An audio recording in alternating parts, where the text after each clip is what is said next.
Aloha, Scott Sylvan Bell coming live from Sacramento, California, April 17th, 2017. That's right, today's tax day, 5:53 in the afternoon. Perfect day to talk about sales.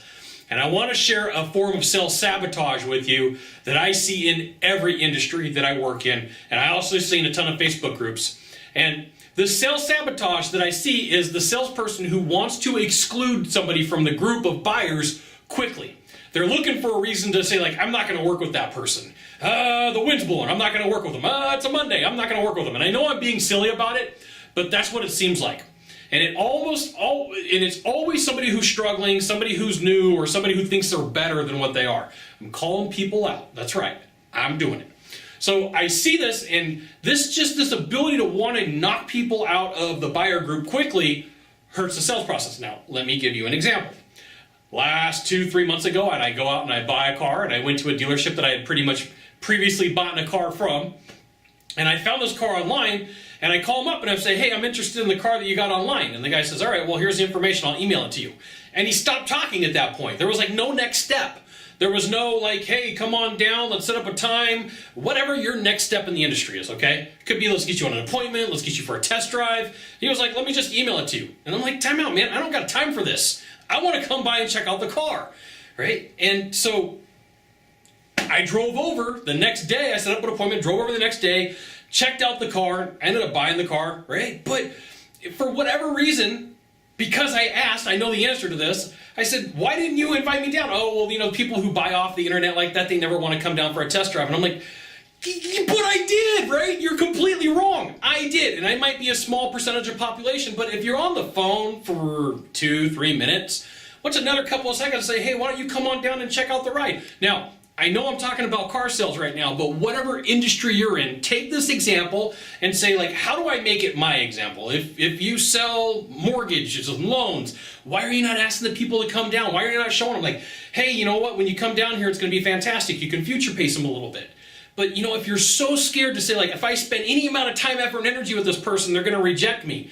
Remember, that's not rejection, it's regret, because there's stuff that you could have done to make the sale. Okay? So if you fall into this category where you're like, I'm looking for every reason possible to scrub my list of people to deal with, to say that I'm going to have a perfect sales call, you are missing out on an entire section. Right? So if the sales guy, when I went to go buy my car, would have just said, hey, Scott, let's set up a time for you to come down, I was like in buying mode. I had a car. I wanted to get a car. I wanted to buy one. I had a lot of reasons I wanted to buy a car.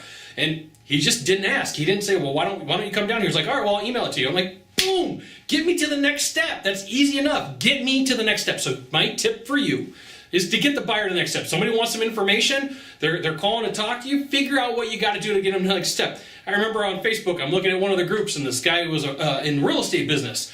And he was complaining like, hey, this buyer is mad at me because I didn't want to meet with them without having them send me a bunch of this information. And there was like it was like 80-20. 80% of the salespeople were like, yeah, dude, good job. You're an animal, okay? And the other 20%, which I was in the group, I'm like, dude, you're being completely lazy. Why don't you see what you could do to help this person out? Gain a little bit of trust. Do some work.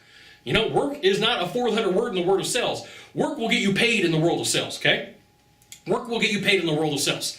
So if you are quick to exclude people from a reason to buy, you are stepping over dollars. You're stepping over a ton of money. A lot, right? So meet with the people, talk to them. You never know. They might buy from you, they might not. I just have this belief, if somebody meets with you face to face and puts some time into it, there's a higher percentage of them buying from you after they meet you and seeing you in person than if you're just like, well, let me just send something out and then never ask for the next step. All right, there you go. Now, if you could do a small favor for me, in the box down below, leave a comment, question, or story. That'd be fantastic. And I know that some of you may disagree, and that's cool. Leave me a message. We'll talk about it.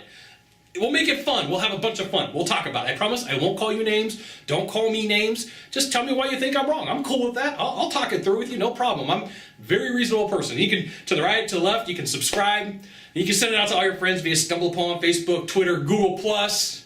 Why not even LinkedIn? Scott Sylvan Bell. We'll see you soon. Thanks for watching. Aloha.